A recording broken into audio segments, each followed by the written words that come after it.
嗨，大家好，我是看评书。今天是2025年10月6号，这一期咱们继续聊聊恒大清盘，聊聊中国的房地产。最近我看这个关于万科的报道越来越多，大家议论的也比较多其中这个负面的更多。你比如说这个新浪财经他转发了一个报道，叫万科27名跟投员工维权。这个说的是长沙万科森林公园员工跟投本金未返还启动维权。这个具体情况咱们以前节目也介绍过，这里就不多介绍了这个是以前是网上流传的图片，那这个是正经的，对吧？新浪财经报道了，似乎是坐实了有这么个事。万科跟投是在职和离职员工的痛。实际上这个员工跟投在地产行业里面不是什么新鲜事基本上这个民营房企恐怕都有。但是有一点只要万科活着，这些跟投的员工他就有解决问题的这种希望。如果万科爆雷了，破产清算或者破产重整，那这些跟投解决起来那就更加麻烦，或者叫更加没有指望。大家也知道这个万科的大股东深圳地铁已经在短短1年里面，1年不到已经向万科输血260亿。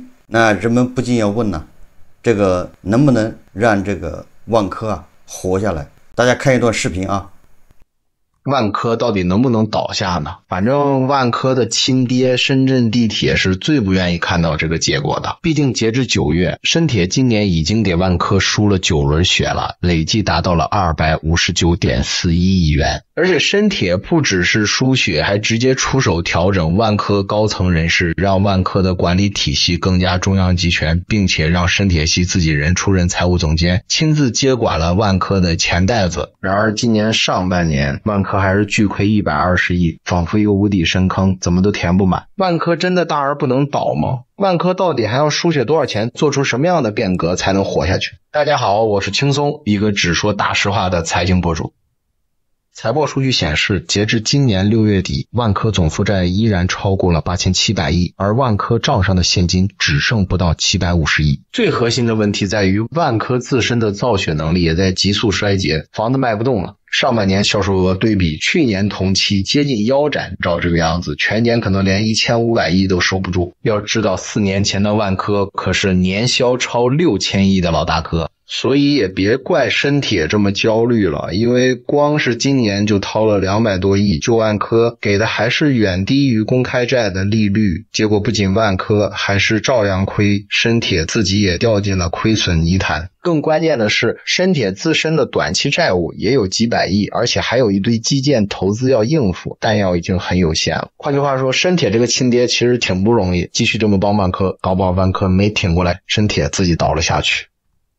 松哥复盘了一下万科当前的困局，发现问题其实出在高峰时期。2017年楼市一片热火朝天，虽然泡沫论已经有人提起，只是几乎没人当真。当时郁亮虽然嘴上喊着活下去，但手上却没停，4年花了超过4000亿拿地，结果换来的却是各种计提减值，相当于把前些年赚的利润又都吐了出来。而万科为了拿地借的钱又在持续拖累自己，因为贷款太高，银行现在的态度极其谨慎，导致万科上半年新增的融资里绝大多数是拿来借新还旧的，真正的增量资金很少。也就是说，万科只是在不断拆东墙补西墙，每天都在为明天的窟窿发愁。而万科寄出来自救的三板斧也显得相当苍白。第一板斧卖资产，2年多来万科已经卖了几十个项目，收回了近800亿，手头的优质资产越来越少，到了卖无可卖的那一天又该怎么办？而第二三板斧降息谈判和降价卖房也都各自有不小的问题。降息要跟债权人谈，但债主也不是慈善家，谈判注定漫长，还不一定有理想的结果。而卖房那边上半年回款率虽然超过 100%， 但销售额却直接腰斩，趋势就是越卖越亏。据摩根士丹利测算，按万科目前的烧钱速度，如果下半年没有大额融资进来，万科的资金链随时可能断裂。而惠誉那边也已经把万科评级降到 CCC 加，这在金融圈就是高危违约品的代名词。再加上居高不下的美债收益率，可以说市场对于万科的看法已经很明确了。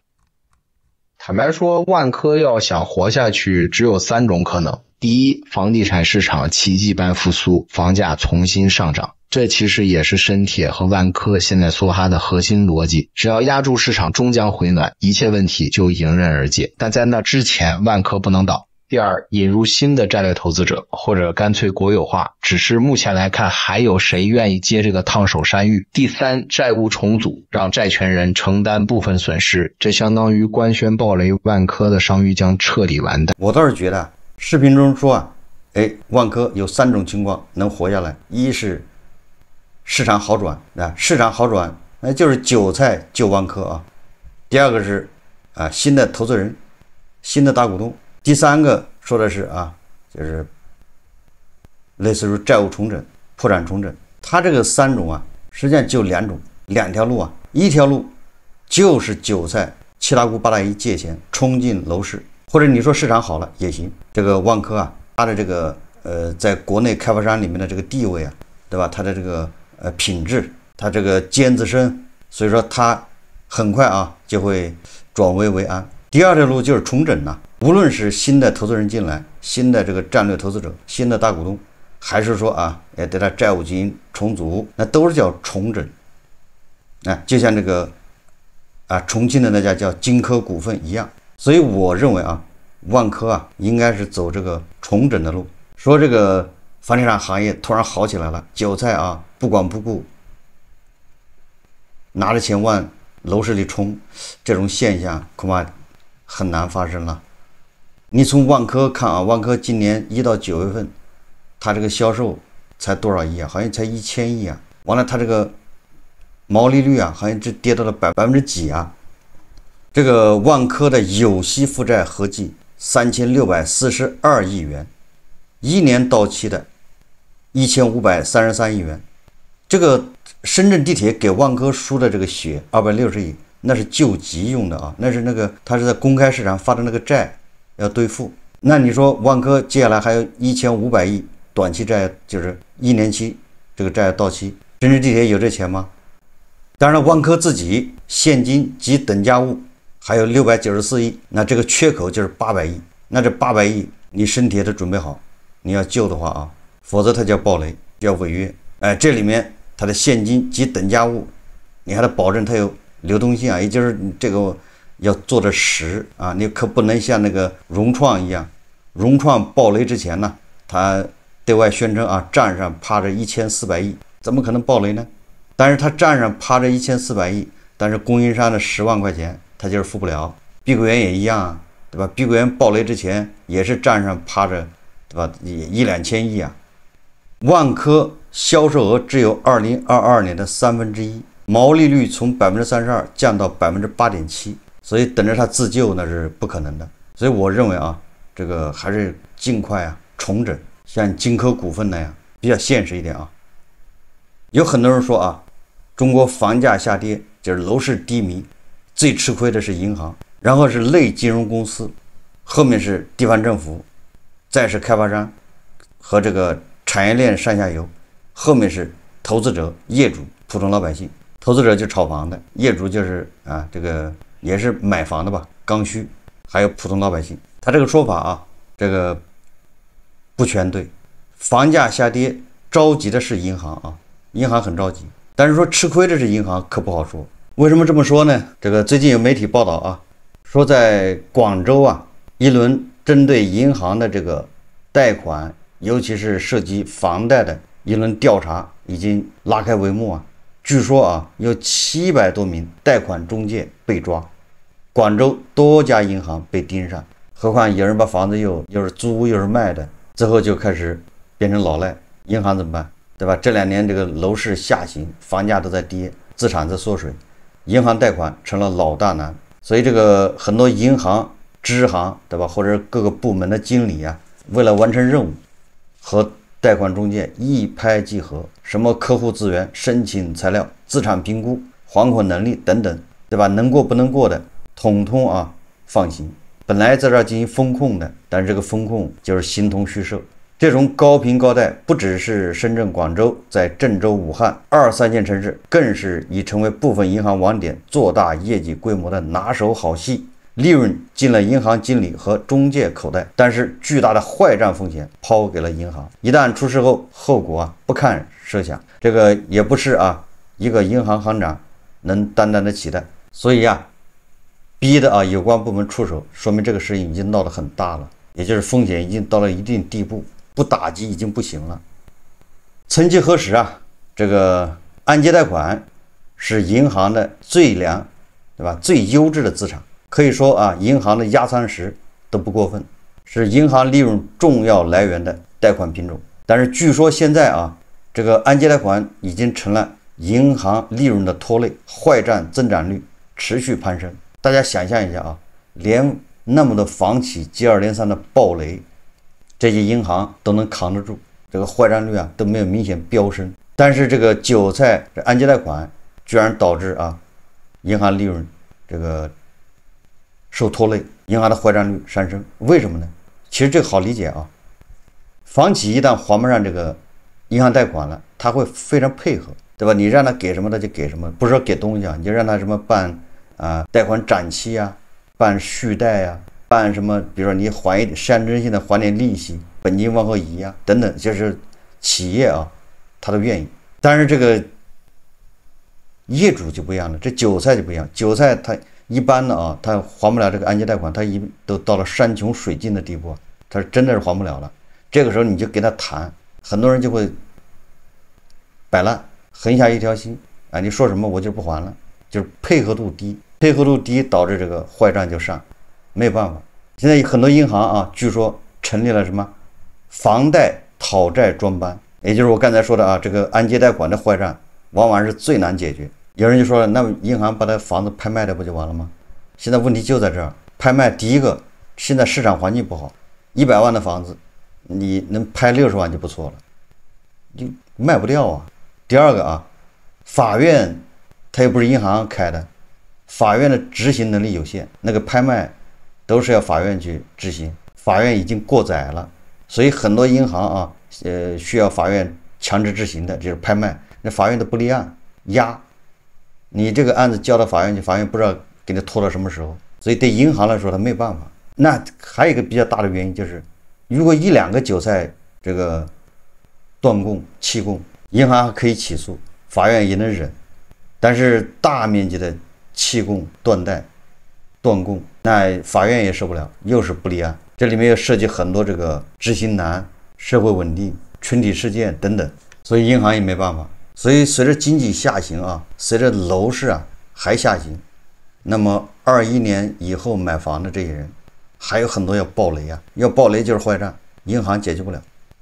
这就是银行现在面临的问题，曾经的最优质的资产现在变成拖累。这就是我刚才说的这个中国房价下跌，银行是最难，但是实际上最吃亏的还是个人，这个大家好理解。那银行再难，它是个组织也就是员工难，压力大而已。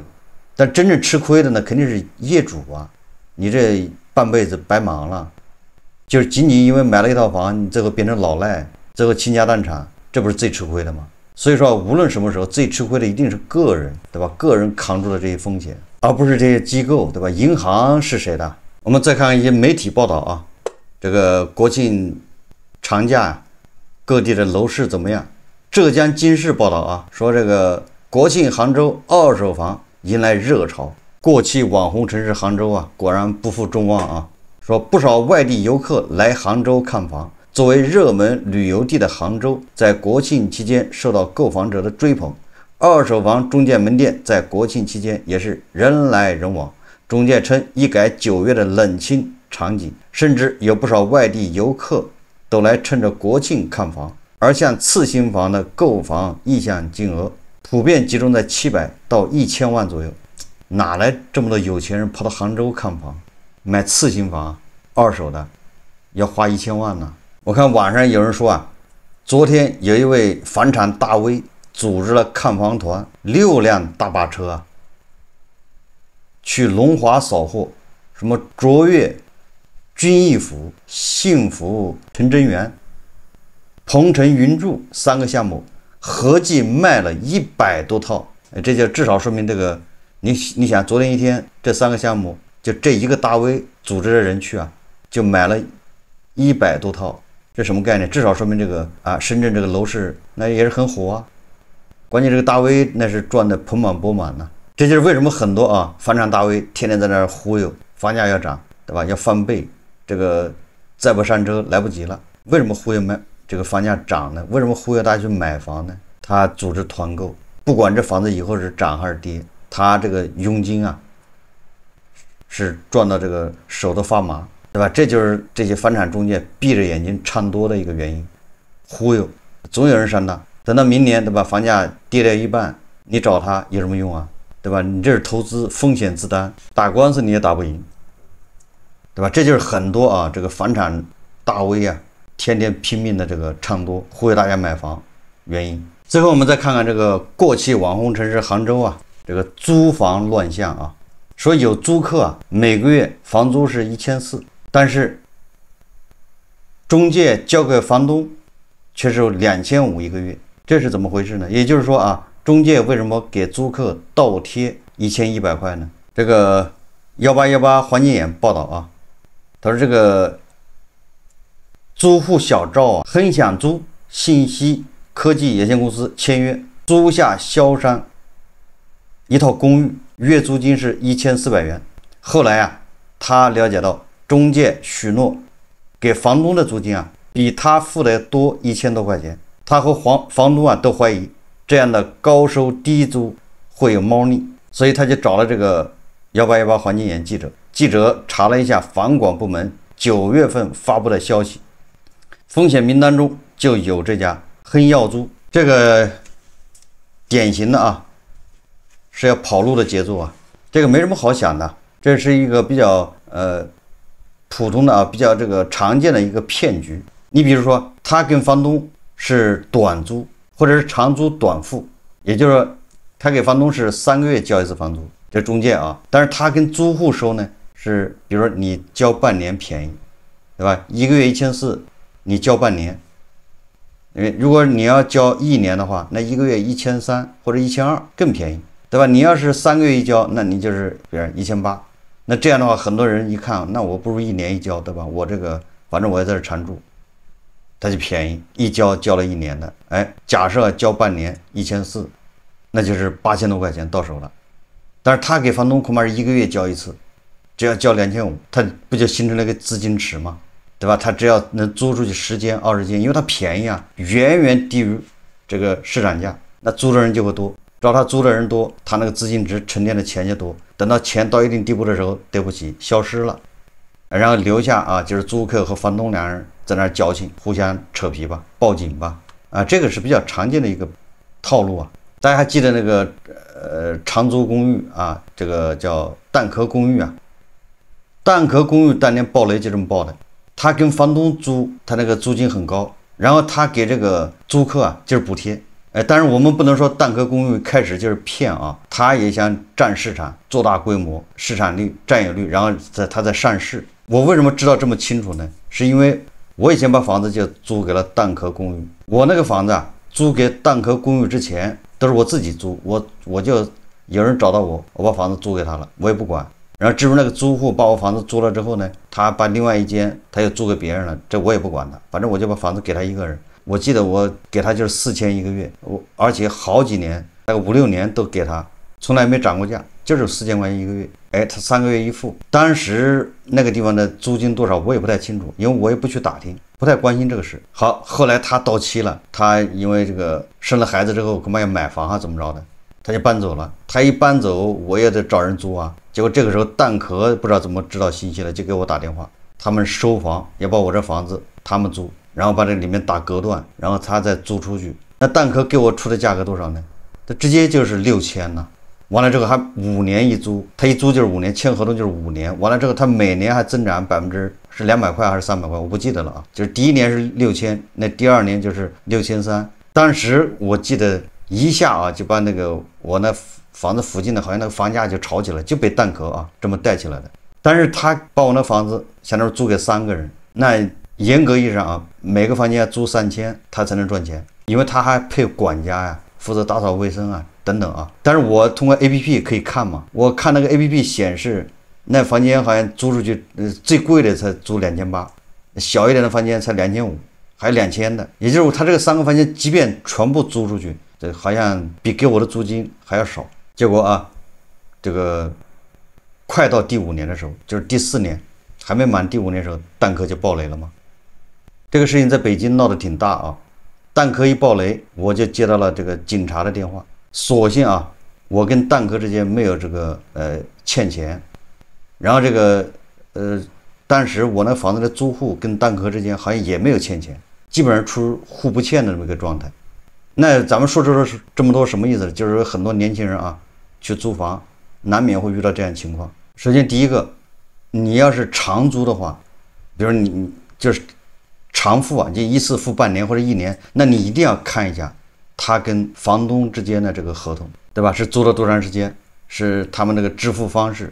你首选啊要跟那些大的机构去签，大的机构爆雷那也没办法。